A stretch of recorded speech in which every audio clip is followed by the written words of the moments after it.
Chapter 11, Part 5, Grace of the Infinite, Scenes 1146 to 1155. Introduction, when the Infinite smiles again. Scene. The unbearable radiance of the Vishwarupa begins to soften. The infinite brilliance that once blinded the skies now condenses into something the heart can hold. The thousand suns fade into a single gentle light, Krishna's human form, serene, smiling, timeless. The storm of revelation has passed. What remains is peace. Then Arjuna stands still, breath quivering, eyes still wide from the cosmic spectacle. He has seen everything, universes rising and falling, gods trembling, time-devouring worlds. He has bowed, wept, and surrendered. Yet now he longs for the Krishna who once laughed beside him, guided his chariot, and called him friend. He speaks softly. "O Lord, I am overjoyed and overwhelmed. Show me again your familiar form, that tender face crowned with peacock feathers, holding the conch and discus. Let me see the friend I love." Krishna smiles. The infinite that had roared as time now listens as love. The Lord's compassion fills the universe with warmth. "Arjuna," he says, "you have seen what no mortal has ever seen before.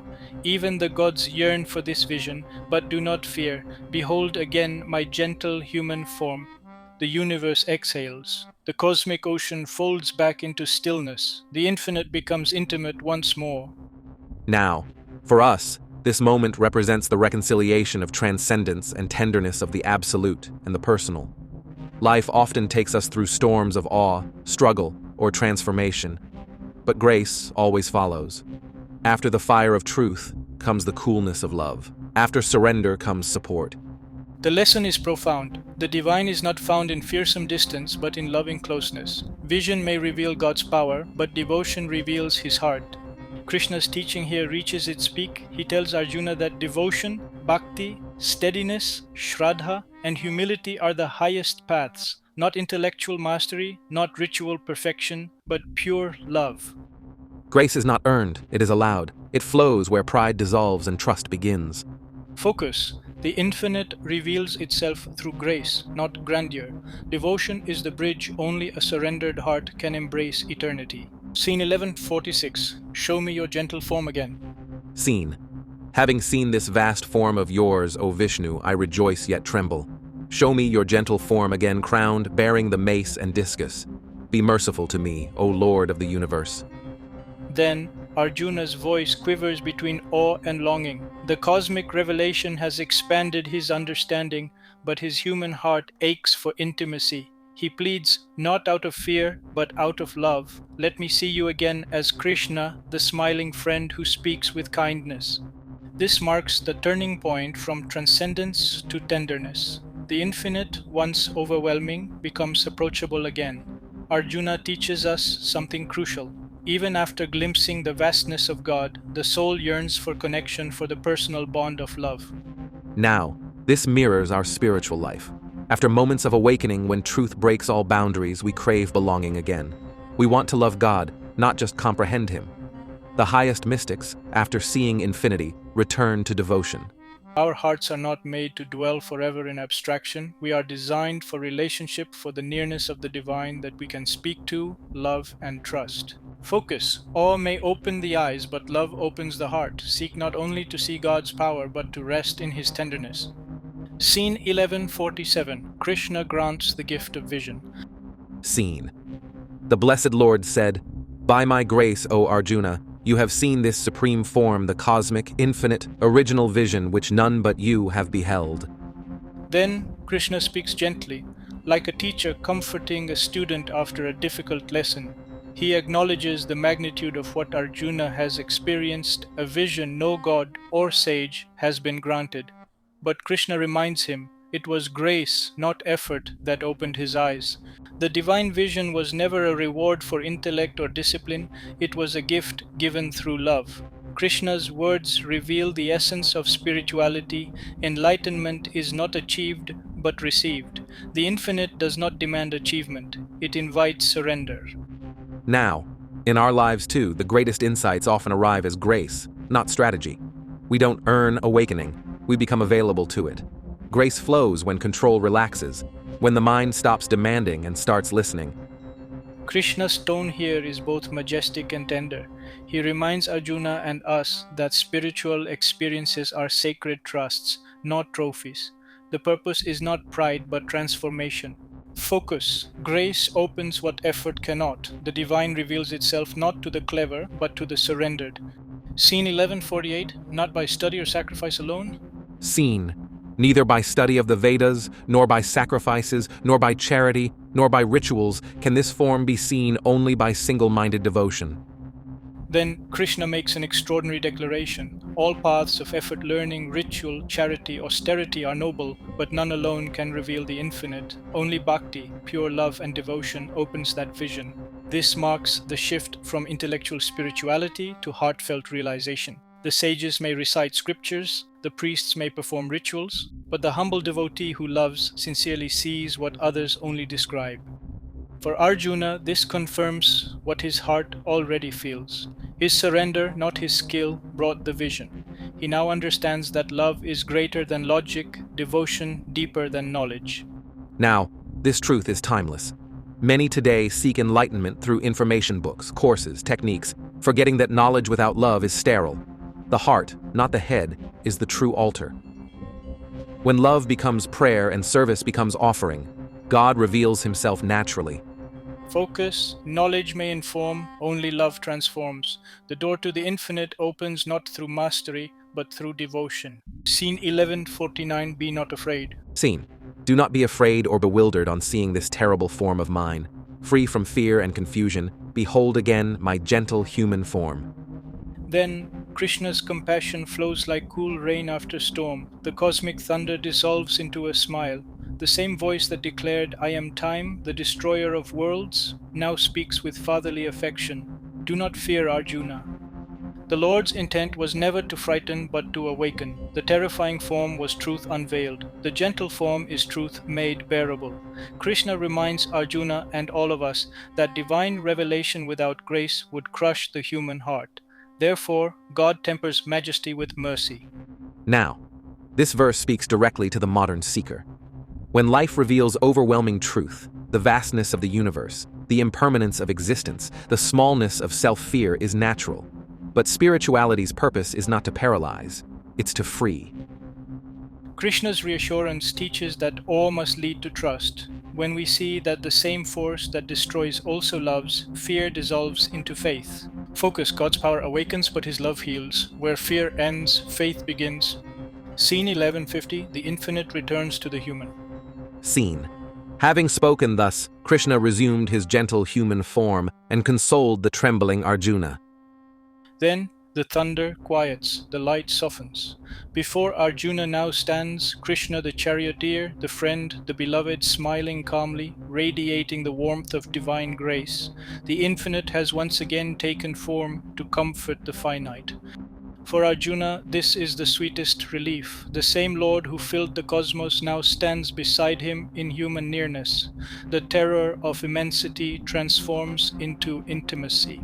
He realizes that the infinite is not lost when God takes form, it is made reachable.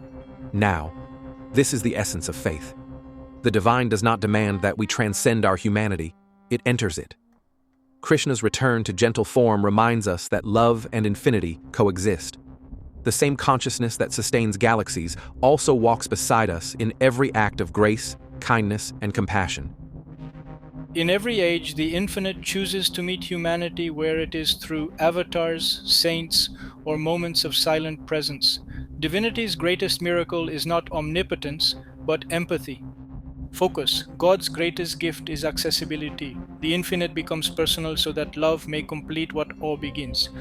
Scene 11:51, Arjuna's relief. Scene.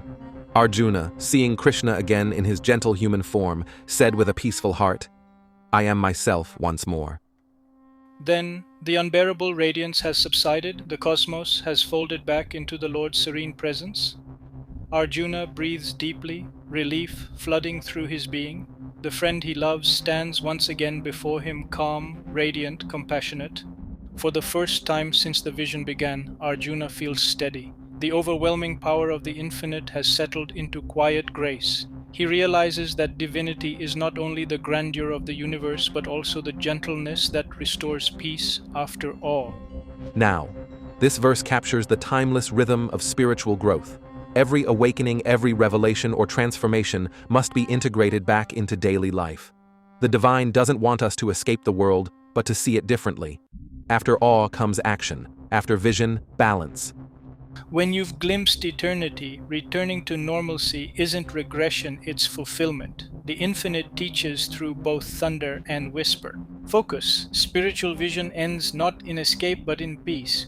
True enlightenment makes you more human, not less. Scene 1152, Rare and Precious Vision.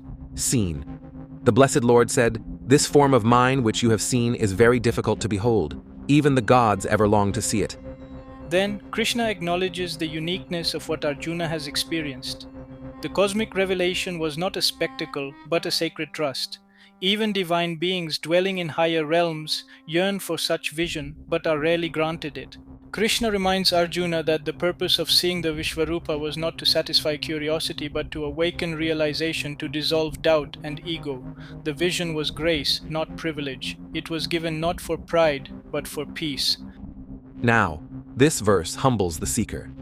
In our age of information, we often crave spiritual experiences as achievements, mystical moments to boast about.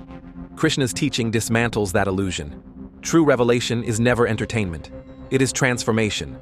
The real rarity is not the vision, but the readiness to receive it without arrogance. When grace flows, it seeks the heart that can hold wonder without possession.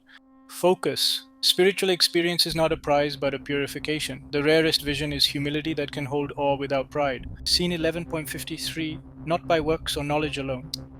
Seen. Neither by the study of scriptures, nor by austerities, nor by gifts, nor by sacrifices, can I be seen in this form as you have seen me. Then Krishna deepens the truth. All human efforts, study, charity, rituals are valuable but limited. They polish the mirror, but only grace shows the reflection. Devotion is the missing key that turns practice into realization. For Arjuna, this seals the lesson. His warrior training, discipline, and intellect have brought him far, but what opened divine vision was love and surrender. The infinite does not yield to effort, it reveals itself to openness. Now, this is a gentle warning for our era of spiritual ambition.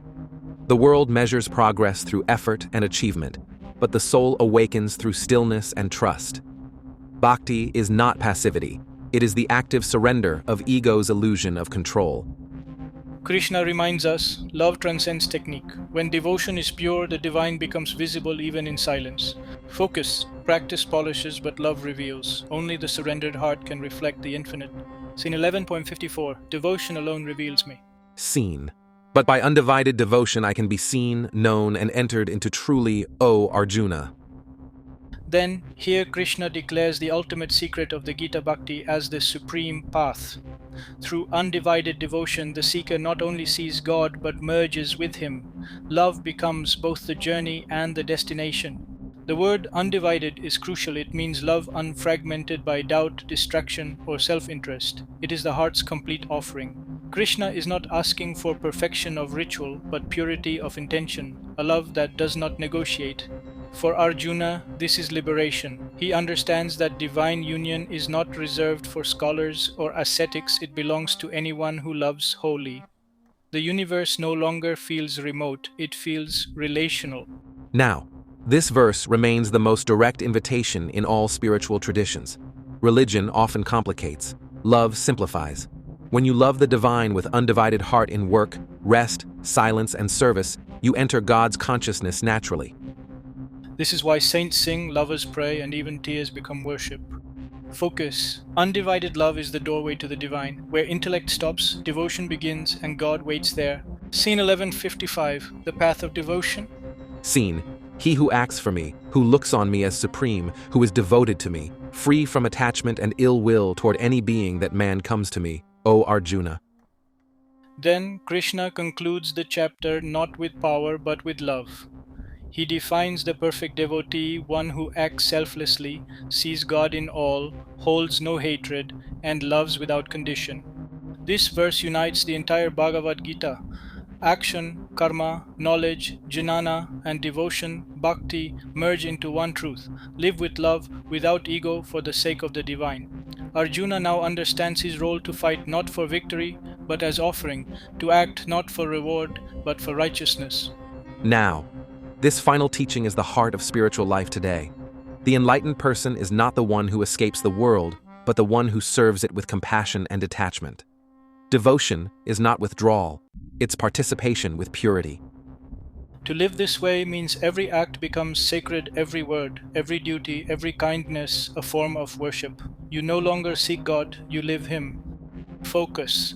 Live with love, act with purity, and serve with detachment. This is the way of the devotee, the path that leads to God. Closing summary: the smile of grace. Scene. The cosmic radiance has quieted. The battlefield is once again visible. Arjuna, who once trembled in fear, now stands calm before Krishna, his eyes soft, his heart clear. The infinite has revealed its final secret. Grace is love returning home. Then, through these final verses, Krishna completes the journey he began at the dawn of the Gita. He showed Arjuna the terrifying vastness of creation, the dance of destiny, and the divine within all. But in the end, he returns to simplicity, to love as the ultimate realization. Arjuna's transformation is total. From confusion to clarity, from fear to faith, from pride to surrender, he has seen that the infinite is not just beyond, but within. The Vishwarupa was the cosmic truth. Devotion is the human response. Krishna explains that this vision cannot be achieved through intellect, 1153, or ritual, but through undivided devotion, 1154. He defines the true devotee, 1155, one who acts selflessly, loves all beings, and serves without ego. This is the summit of spiritual evolution, not escape from the world, but union with it through love. Now, for us, this conclusion is a timeless invitation. Life, with all its uncertainty and change, is not a distraction from God, it is His classroom. We don't need to abandon our duties or perform extraordinary rituals.